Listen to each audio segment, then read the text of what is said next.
Alright, so I'll be honest, when this case arrived and I saw that there was a typo in its main key feature on the packaging, I wasn't really, motivated to do a video on this thing, but during my build it actually turned out really well, and I have to say I really like this case. Now, for those wondering what this case is, it's the Sahara P10 Sync. So Sahara, bit of a poor choice for a brand name for computer cases that should offer cooling, but whatever, that's the name, the P10 Sync. It's a very budget-friendly case, so it's something really everyone can buy, regardless of your budget, and you get basically all the features that you get with more high-end cases. So let's dive in, have a look at this case. I already did a full build in this. It's what I would call a bit of a budget build.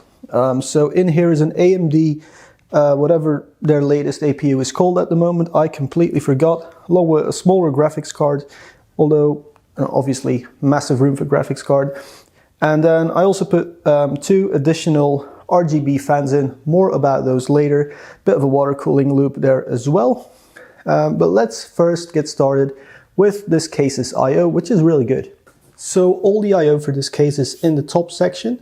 As you can see, massive power button here, reset switch, power and hard drive activity LED. There's no hard drive in the system right now because I'm lazy like that. Dual USB 2.0, single USB 3.0. I would prefer to see 3, but whatever, budget case, I understand. And then there's a headphone and microphone jack, along with an LED button, which you can't really see do much right now, but we'll get into the whole RGB thing in just a bit. Now, the top is of course steel, the front is plastic. There is a bit of a color difference, as you can see right here, but it's very acceptable, and it only really shows in this super bright studio lighting that I've got going on right now. So as you can see here, in the front of the case is a digital RGB strip, and you can use the little button to make it do all sorts of stuff. And what's really nice is, as you can already see, it synchronizes with the fans. That's why it's called the P10 Sync, for synchronizing and not for singing, as the box would suggest. Anyway, enough about that. It looks really good. As you can see though, it is completely covered. No intake here anywhere. The only intake, and this is, I'm serious, the only intake for this entire case is right here. It's called Sahara because these cases are hot boxes. You don't want to put really powerful hardware in here because there's just, this is like 4 fingers of airflow and this is like a hand. Okay, so while there is a bit of a storm going on outside, what's not going on is dust filtration in this single front intake either. Luckily, there is a dust filter for your power supply, but it's like what I would call the bad type. It's not like a cloth dust filter, it's just the one that you can't really get in anymore. But there's a filter there, so that's good. There's also a filter in the top. Again, we'll talk about that later. What I really like are the very nice rubber feet on here with like a chrome accent. It's not much, but it does add some perceived value to this case. And when you look at the price, you really see that this is like more expensive looking than it really is. Now, looking at the rear of the case, it's fairly standard looking, but what you can see is that everything's offset a lot towards the right side of the case, giving you plenty of cable management, which I'll show you guys later. There is a slide mount for your rear 120mm fan, but you can't put a 140 in here. Power supply can go basically fan down or you'll choke it, so no flippable power supply, but who the hell cares anyway? It's all covered up, as we'll see when we get to the inside.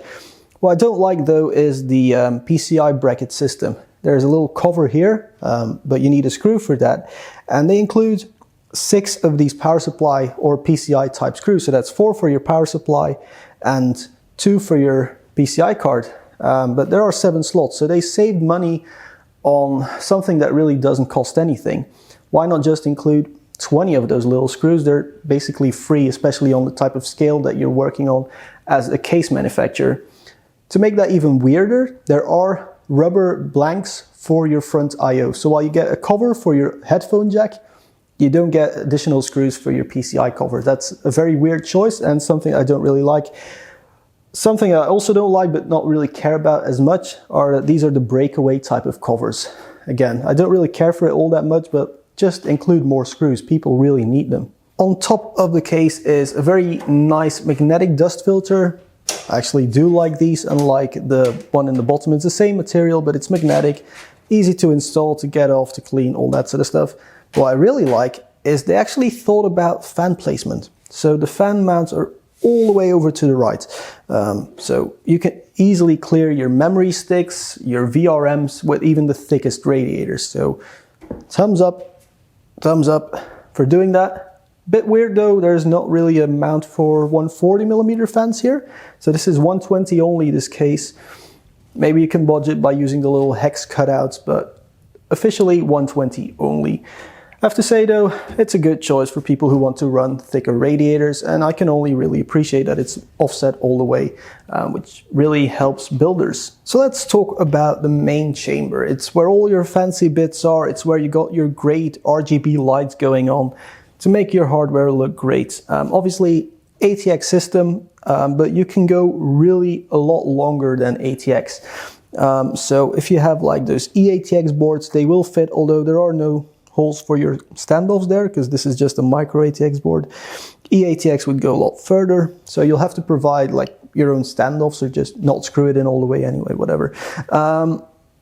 What I don't really like is the lack of cable management on the main chamber side.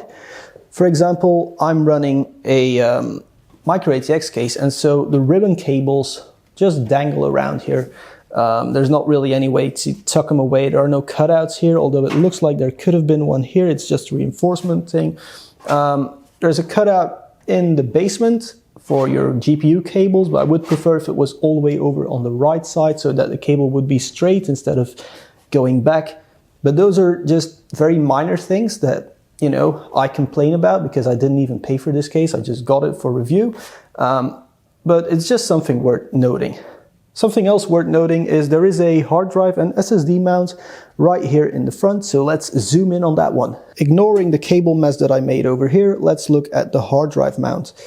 It's good that you can put a hard drive or SSD here so you can show it off in RGB, but the thing is, with me putting a radiator in here and a set of fans, you really have to put your radiator all the way up if you want to put a hard drive in there. So perhaps it's better if you just leave it blank, just like this entire section over here is blank as well. Now, something that I've raged about in previous case reviews is this area here. Basically, there's just an empty space between your fans and your motherboard. And to me, it always looks like you got a high-end case but couldn't, effectively pay for the hardware to fill it up. It's not as pronounced with this case, but there is still a lot of empty room there. Maybe they should put like a little bracket there like NZXT does to just fill up the inside of the case a bit more and make it look like a complete system. Maybe if you put a massive graphics card in, it won't be as pronounced, but for now it's just emptiness there. Alright, so guess who filmed this entire bit out of focus? You're right, that was me. So side panel is the slidey type, nice and sturdy. And then here is the back of the motherboard tray. As you can see, massive CPU cutout, thumbs up for me there. Two SSD mounts, very nice and sturdy. SSDs go on the inside, and then you have some room here to, attach your cables if you actually spend time on cable management. Unlike me, I just threw this system together in like half an hour or so. It doesn't come with any zip ties, so I reused some of the twist ties because, this build will have to come apart again for the next case review, and I didn't want to waste a bunch of plastic. Anyway, in the bottom is room for two hard drives. The cages themselves, really not that good. Just single piece plastic, very flimsy. Wouldn't really recommend using it, but I guess you have to if you want to put a hard drive in your system. What I have to say though is watch out with your power supply length. So this one's 160 millimeters. It's a modular one, and the connector was hitting on the hard drive case. So do not put massive power supplies in. You simply won't be able to get them in. Unless if it's a non-modular one, you can just jam it in there and then you'll be fine. Now over here, there's room for two more drives, so hard drive or SSD. Now I obviously use this to stash all my cables in because the brackets themselves, they're like not even the horrible type, it's even worse. It's just cheap plastic, single, just injection molded. There's not really a lot of clamping going on, so probably just don't use them. Like I did with my build, I just, stash cables under here. What's obviously the main thing is the RGB sync with this case. So that's this little PCB here. I would love if it was taped in place, like straight. It's a bit of an angle. No hard feelings. It's a budget case, but like, tiny details. And on here are a bunch of connectors. You can put 12 RGB strips or RGB fans on here. What I really love is what Sahara does with their cables. So they are ribbon cables, which is already handy. What's even better is fan and RGB is a single cable. So no power and RGB cable separately. And those are obviously the worst. This is like as good as it gets when you go with RGB fans, because it means that regardless of your fan RPM, you'll get the same brightness from your RGB LEDs inside the fan. So really like it. What's even better is there are buttons on here. So you have a LED speed effect. You can't really see it right now, so maybe I should turn it a bit, but you can change how fast the RGB effect goes. And then there's of course a button to cycle between the modes on the RGB, along with a button to cycle between fan speed. So it's not just an RGB controller, it's also a fan speed controller. And you have a low RPM mode and a high RPM mode. What's even better though, and this is like the best part, it's got a remote control. Now, remote control RGB, it's been done for like 10 years. But what's really nice is you have motherboard sync. So if you have your system or your RGB controller over here hooked up to your motherboard, press this button and the motherboard will control it. Same for the fans, you have fan auto, so that's PWM. So you hook up this controller to your motherboard, PWM cable is included, and you have PWM fan speed control. I just don't plug it in, so when I press this button, the fans actually stop spinning. If I actually press the right button, I was like, why is this not working? Because the next thing I wanted to talk about is that the remote works from pretty much anywhere. You don't have to aim it straight in the front of the case or something. It's a really good remote. But you can actually use the fan auto to completely turn off the fans. As you can see right now, they're not even spinning if you don't plug in the PWM control. So about these fans, this is the one that's included in the box, and as you can see, it's their turbine version, which has like a bit of a bulge on the motor to make it more aerodynamic, less turbulence, therefore less noise. The fans actually move quite a bit of air. They're very silent as well, even in the high-speed mode, but obviously you can't use something like this on a radiator, which is why I have a different type of fan in the front. If I could just get it in focus. Now, this is just a flat version of the same fan. It's not as quiet as the one with the bulge, but it works perfectly fine. And it is actually radiator mountable. Now, as I said, remote works from anywhere. So even from behind the case, you can just change your LED speeds, and then by using the fan speed control, you can change your fan speed between two levels. It's really well implemented. So somehow I forgot to mention this is a tempered glass side panel for this case all along. So yeah, tempered glass side panel. What's really nice is it's actually protected on both sides. So you have one on the back side, one on the front side, so you don't scratch your side panel.